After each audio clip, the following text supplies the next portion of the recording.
Greetings, travelers! I'm the Sumeru Academic, and in this Genshin 101 series, I hope to demystify the core mechanics of Genshin Impact. Today's subject, just like in chemistry, is what you get when you mix elements: reactions. They are the key to pushing your build from solid to strong. Today's agenda begins with explanations of each reaction, followed by several examples. Let's begin.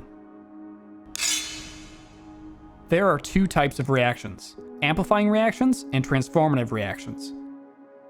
Amplifying reactions multiply the damage of the attack or ability that trigger them. Because of this, their damage is dependent on the strength of the triggering skill. Transformative reactions are only dependent on the level and elemental mastery of the triggering character. Furthermore, transformative reactions cannot crit, whereas amplifying reactions can multiply the damage of a skill's crit. As of patch 3.2, there were only two amplifying reactions: Melt and Vaporize. Conversely, the transformative reactions are Swirl, Crystallize, Overloaded, Electro-Charged, Superconductor, Frozen, Shattered, and the family of Dendro reactions. Melt and Vaporize, the amplifying reactions, are functionally identical with only one quirk. Both multiply the damage of a skill either by 1.5 or 2 times depending on the order of the elements applied. They deal 1.5 times damage if you apply Pyro then Cryo, or Hydro and then Pyro. They do 2 times damage if you apply the opposite, so Cryo then Pyro, or Pyro and then Hydro. Swirl is produced when a Nemo reacts with Pyro, Electro, Cryo, or Hydro. It causes the non-Nemo element to spread in an area around the target. Pyro, Electro, and Cryo swirls cause damage in an area in addition to spreading the element. Hydro Swirl spreads Hydro and damages only the main target. Because Swirl spreads elements, it can cause secondary reactions. If, for instance, there were two hilichurls close to each other, and one had Pyro applied and the second had Electro, a swirl on either of them would cause an overloaded reaction. These secondary reactions consider the Nemo character as the triggering character. So the Nemo character's level and elemental mastery are used in damage calculations. It is because of this chain reaction effect that Swirl is such a versatile and powerful tool for a wide variety of team compositions. Crystallize is produced whenever Geo reacts with Pyro, Electro, Cryo, or Hydro. It causes a crystal to appear that, when touched by the player, creates a shield that has extra resistance to the reacting element and grants greater resistance to interruption. Crystallize occupies a unique place among reactions as the only defensive reaction. Its uses are niche, but Crystallize may be useful in team compositions that lack healing or benefit from interruption resistance. Overloaded is produced when Electro and Pyro react. It causes an explosion of Pyro damage that additionally deals blunt damage. Blunt damage is the type of damage that damages ores and geoconstructs.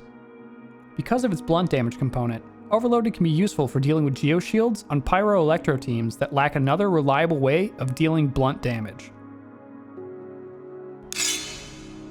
Electro-Charged is produced when Electro and Hydro react.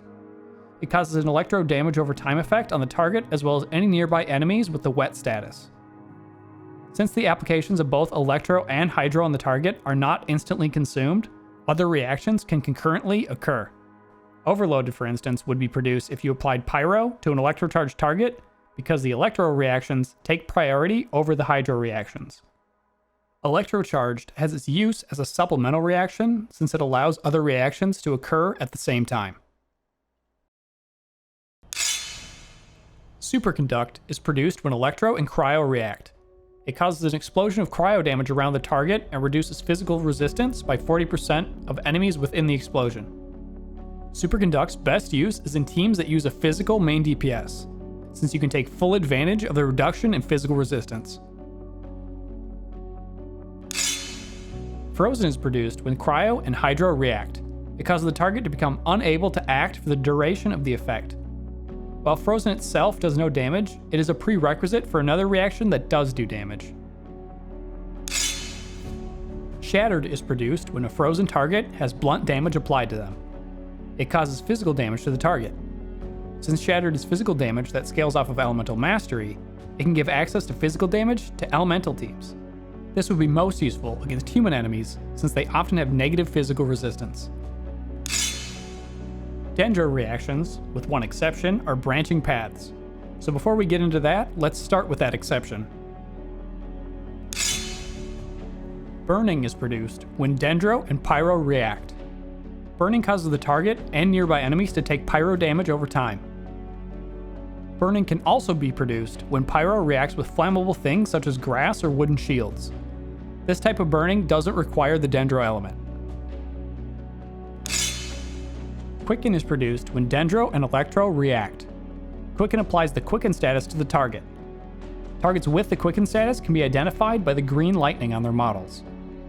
The Quicken status can react with either Electro or Dendro. If Quicken reacts with Electro, it produces Aggravate, which causes the target to take Electro damage. When Quicken reacts with Dendro, it produces Spread, which causes the target to take Dendro damage. These reactions give access to reliable damage while only needing Dendro and Electro for reactions. Since this reaction only requires 2 elements to fully utilize, it allows for more team flexibility when compared to the other branching Dendro reaction. Bloom is produced when Dendro and Hydro react. Bloom creates a Dendro core that explodes after a delay, dealing Dendro damage in an area around the core. If Electro is applied to the core, it'll produce Hyper Bloom, which will cause the core to transform into a homing missile that deals Dendro damage in a smaller area upon impact. If the core reacts with Pyro, it produces Burgeon, which causes the core to explode instantly, dealing greater Dendro damage in an area. Bloom requires only 2 elements, but if you wish to utilize the stronger related reactions, you must have at least a Dendro and Hydro character, and either an Electro or a Pyro character in your party. This limits your elemental resonances. That being said, the Pyro resonance is almost always a good choice, and the Dendro resonance gives elemental mastery, which would be valuable in reaction-based comps. Now that we know what the reactions do, let's take a look at them in action. This team is based around Aggravate, Spread, and Hyperbloom. The idea is to be applying Electro, Hydro, and Dendro continuously to cause as many reactions as possible, since reactions have no internal cooldown.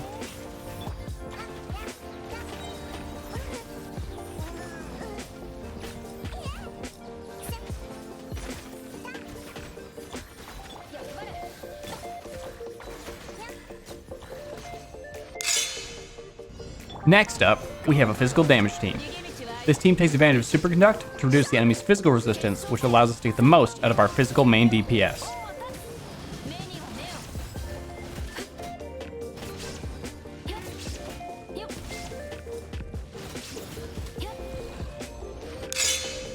Lastly, we have a Vaporize normal attack team. This team uses Toma to apply Pyro to help amplify Ayato's normal attack damage.